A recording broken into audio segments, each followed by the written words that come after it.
I'm back in my home country to explore one of Italy's best-kept secrets. This is stunning Adriatic coast. I'm on a 700-mile journey exploring the extraordinary sights. Wow. And flavors. Look at that. Of the magnificent east coast of Italy. Tranquil and unspoiled, there is so much to explore. From magical Venice in the north to the very tip of the hill of Italy's birth. It's just awesome. Awesome.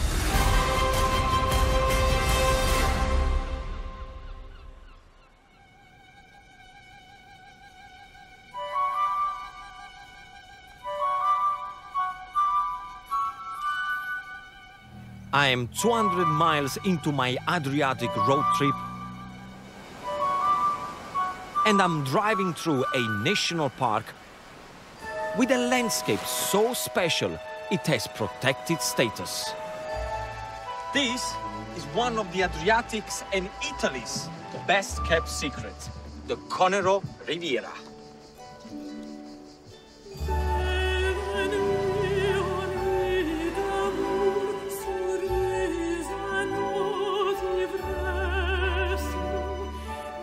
I'm 80 miles south from my last stop in San Marino.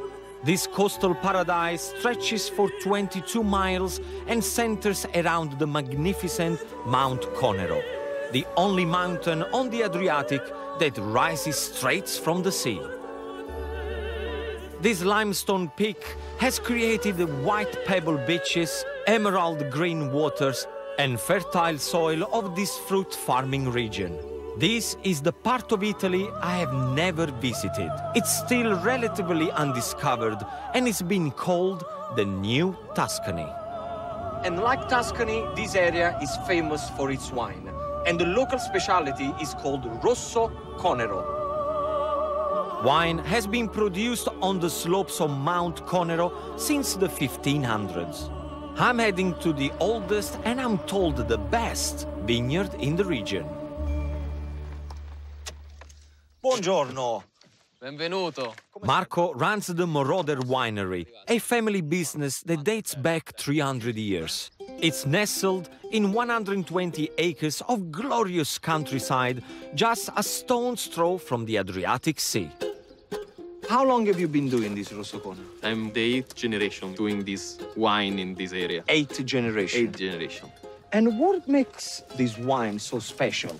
Because, you know, everywhere you go in Italy, everybody says, hey, we have the best wine, this is special, this is this is that. So the first and main things is the position. That one is the Conero mountain. Okay. And immediately after this hill, there is a cliff. So we are now 300 meters above the sea level, at the same time, few meters from the sea. So in the wind, you get the saltiness of the sea coming through. And also the soil is very clay and calcareous, so the best one for red grapes. So the only place on the coast where you find the red grapes. Clearly, we are at the beginning of the season. Yeah. I mean, there is no full grapes on. I can see the little grapes coming through. At this stage, do you know if you're going to have a good harvest? Not yet. I mean, it's a very delicate moment, yeah. But all the next 3 months are very important. Okay. What is the worst thing that can happen to a vineyard? Grandine. Grandine, so hailstones. That's the worst thing. Even in this moment, or even worse at the end, when the grapes... When everything is ready. I don't think you're going to get a hailstone now, is he? I don't want to say loud, but for the position, we were lucky so far. Once the grapes have been picked, crushed, and fermented, the wine is aged.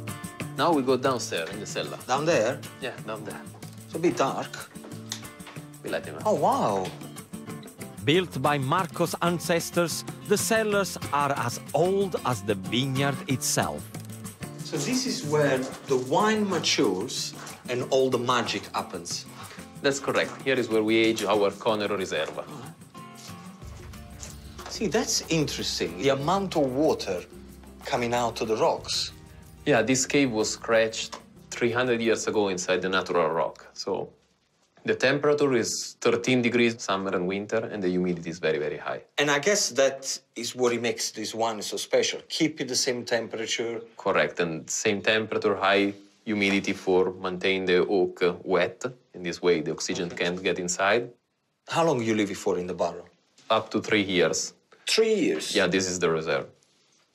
Very nice. Beautiful there.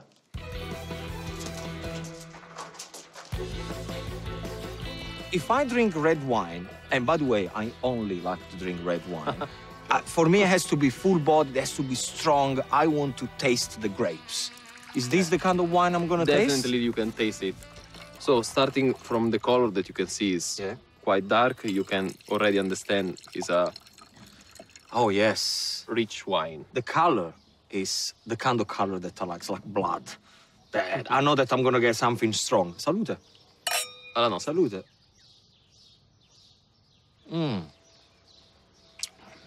Okay. Quite dry, which I love. It is. This is beautiful. This is the kind of wine I would drink 100%. And you know what, as well? I wish you the best of luck. This is giving Thank you. An amazing idea for a recipe. I'm thinking I'm just going to finish off the bottle of wine by myself. I'm thinking chocolate. I'm thinking fresh fruits. I'm thinking I'm gonna be here all day. Really? I'm gonna be here all day.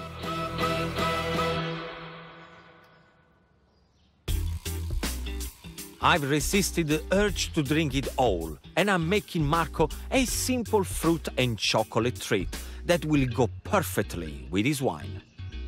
Trust me, this is a super cool recipe and anyone can do it. I'm using seasonal fruits and melted white and dark chocolates. Then here I also have amaretti biscuits. Get some of the amaretti biscuit, put them in your hands. Quite a satisfying thing to do, by the way, and just crumble away. Crumble on that, and I'll show you later what to do with it. Let me get a break. This one is good. This one is gonna go absolutely fantastic with the chocolate and the fruits. Okay, so I'm gonna do some of them in white chocolate, so you dip them in. Just make sure you run a little bit of the chocolate out, and then it goes straight on the tray. And this is cool, if you go a party, instead of giving the usual dessert, do a beautiful platter of chocolate-coated fruit. And you know what? Get the kids involved. Chop up all the fruit for them and let them get messy and all of that, because it's only by doing stuff like this that children get interested in cooking and get interested in eating fruits. Let's talk about the amaretto biscuit. What you can do with this, okay? For example, let's choose the mango. You can sprinkle some of them on the mango like that. I'm gonna sprinkle some of them on the strawberry. There are no rules about toppings. I'm using chopped hazelnuts, crushed pink peppercorns, and chili flakes. And chili and chocolate is an absolutely must-try combination. Add some finely sliced fresh mint to top it off. That's it. Pour in the fridge for 30 minutes and wait for the magic to happen.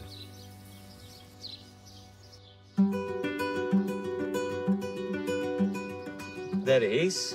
This is the masterpiece. Look at that. I think it's a very cool, simple idea. Marco, hey, I want Marco and his wife to try. Vieni. Ciao. Eccoci. Tutto bene? Grazie. Tutto bene? What do you think? Spettacolo. Spettacolo. What do you think it is with your wine? We will try immediately. You will I think try? it will be best. Look at her. Hey, Bella. You wanna come with Gino? Come with Gino. Andiamo. I'll tell you what. I will babysit. Thank Enjoy your date. Ciao, Bella. Grazie. Should we go play? Should we go play?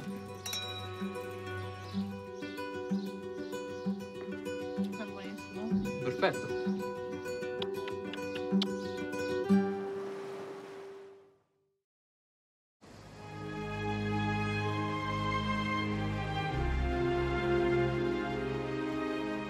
I'm exploring the stunning Conero Riviera. This stretch of the Adriatic is characterized by 8 hilltop towns, each with its own story to tell. From Baroque artists to exquisite tailoring and Italian poetry. The one I'm heading to is 30 minutes south and inland for Marco's Vineyard, the medieval town of Castelfidardo. Standing 200 meters above the sea, this is a small town with a big history. Now, this may look like any other town that you would find in Italy on top of the hills, but let me tell you, this town has special things going on. This is the birthplace of the accordion. The history of the Italian accordion began in Castelfidardo 150 years ago. Today, the town is considered its global home, with a thriving accordion building industry using traditional methods. And I'm told there is something very special in the town's accordion museum. Buongiorno. Buongiorno. Giancarlo? Sì. Mi fa vedere dove è la fisarmonica? Sì, l'accompagno, prego. Prego, prego. Apparently he's got the biggest one in the Vi world. faccio vedere anche un po' come nasce una fisarmonica, lo sviluppo, poi andiamo Sì. a vedere la fisarmonica gigante. Accordion, of course, accordion. Mamma mia! E quanto è grande! Questa è This is enormous! Giancarlo made this accordion. It stands at just over 8 feet tall and 6 feet wide. It's so big, it needs 2 people to play it.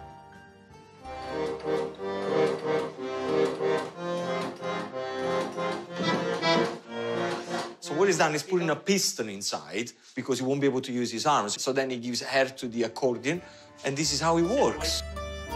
The museum celebrates the work of Paolo Soprani, who transformed this farming town in the late 1800s by founding Italy's accordion industry. I'll ask the same question that you're thinking. Why would you want to build such a huge accordion? And Giancarlo was explaining this because he's been passionate about this instrument since he was a little boy, and he just wanted to give something back to the accordion, so that's the reason why he built the biggest one in the world.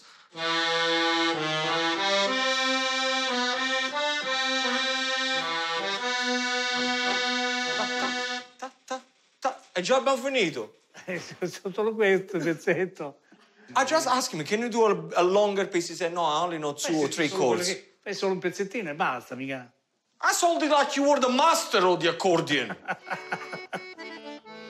The streets of Castelfidardo echo with the sound of the accordion, from talented local musicians like Massimo Marconi, who are keeping this tradition alive. A sinistra. Devi prendere l'anulare. Yeah. Before I came to meet you, I thought, I'm not sure it's the kind of instrument I would like, but the sound is really cool. It's the sound. It's very similar to the voice of a human. Is it? And so it's the. I really like it. I think I can get used to this. Accordion keys are similar to a piano, and the sound comes from the air being pushed through the reeds. Sounds simple enough.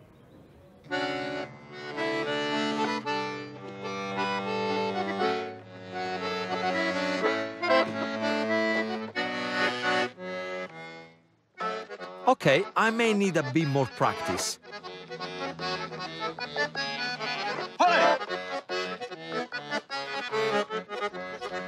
I think I'll be hearing accordions in my dreams tonight.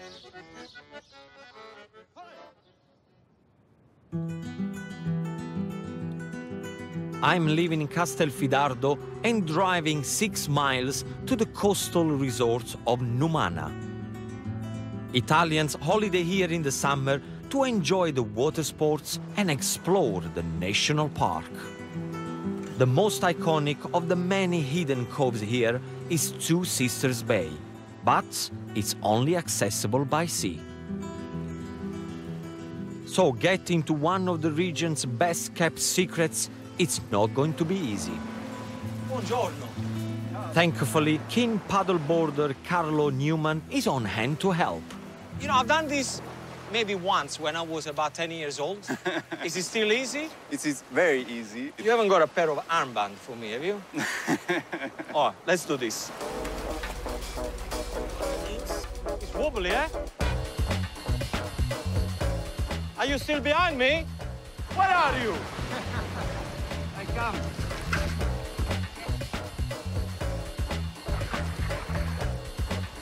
Try to get to the beach. But this thing has got a mind on his own. Remind me again, why could we not get a jet ski? Now is the most difficult part. Orca madosca.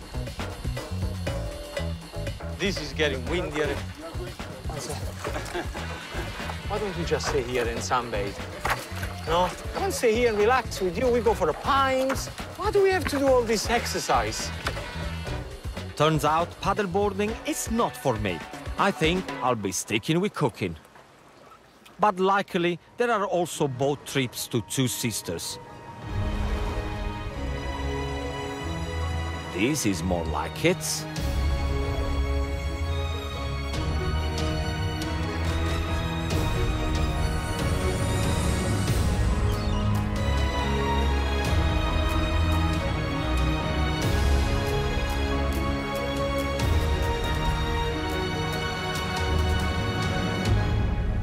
See, when you said to me, I'm going to take you to meet Two Sisters, Yes. I had a completely different thing in my mind. That's it.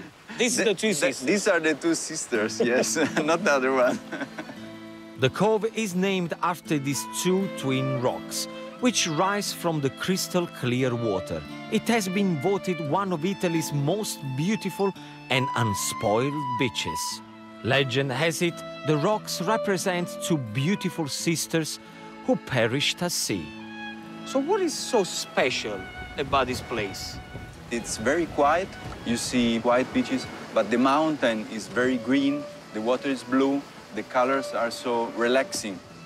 This area is popular with Italian holiday makers, but it remains under the radar for most foreign travelers.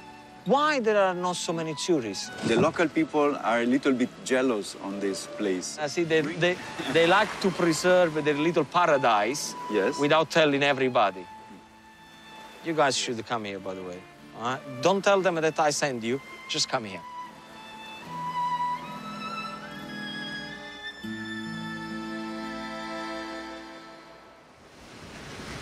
Before I leave the national park and continue my road trip, I'm making a final stop near Mount Conero to cook up one of my favorite dishes using the local pasta. Now, every region you go in Italy, there is always a shape of pasta that defines that region. And right here, this is the shape. These are called paccheri. What I like about this is that whatever sauce you're gonna do with it, all the sauce is gonna get into the paccheri and it's just gonna be beautiful and delicious.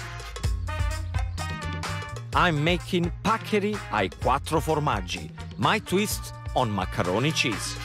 But technically, macaroni cheese is more of an American thing, okay? I'm gonna show you the traditional way to do it with 4 of the best Italian cheeses. Remove any rind and roughly chop the cheeses. I'm using a soft taleggio. If you can find taleggio, you could use stinking bishop. A blue gorgonzola. Look at that, this is gonna give an amazing flavor. And a smoked scamorza that will turn stringy once melted. Big chunks, you don't have to cut it too small because everything is gonna melt in the pan. And put them in a cold pan. And there is a reason why I use cold pan, because if the pan is hot, it's very difficult when you cook to control the heat. So start with cold and then end up with the heat underneath. Pour over some full fat milk. Next, add 3/4 of a teaspoon of paprika and a dash of extra virgin olive oil to give it a little extra shine. Now is the time to put the heat underneath, but make sure you put it very low. Allow the cheese to melt slowly, slowly. If you burn the cheese, you're gonna ruin this recipe. This is gonna be yummy, I can guarantee you that. As the cheeses are melting, let's cook the pasta. First of all, you need a large pot with loads of water. You need to allow the pasta to move into the water. Rule number 2, the water has to be boiling. Then the bubble will make sure that the pasta doesn't stick. Third and most important rule is salt. See, if you don't put salt, the pasta is going to be absolutely tasteless. Okay, the other ingredients I'm going to add is fresh chive. And I like chive to go in a cheese sauce because it lifts up the dish with fresh flavor, which is very important. Finally chop, put a bit in the sauce, the rest I'll sprinkle on at the end. See, the cheese sauce is actually ready. I still like when pieces of cheeses are not completely melted because that gives texture. And the sauce has to be slightly runny because once we put then the pasta into the sauce, we're going to allow the pasta in the sauce to coat it onto the heat so it doesn't get too dry. And that is the secret how to make the best pasta with cheese sauce. This is perfect. Look at that. Check your pasta is al dente. Perfect. Drain the pasta and put it straight into the cheese sauce. Keep stirring until the cheese goes stringy. Then add the final cheese, grated pecorino. Now, do you remember before you may thought the sauce was a little bit runny? Look at now. It's thickening up because of the starch of the pasta. It's getting stringy. I can't wait to try this anymore.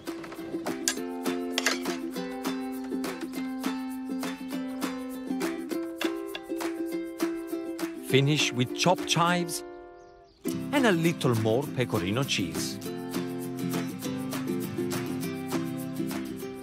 That's it.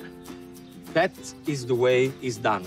Paccheri ai 4 formaggi. Simple comfort food at its tastiest.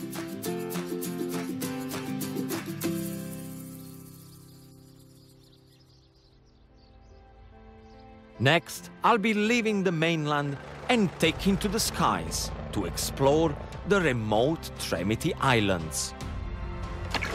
I'll be snorkeling in crystal clear waters, visiting a most unusual prison. I can't believe it that they used to send the people here as a punishment.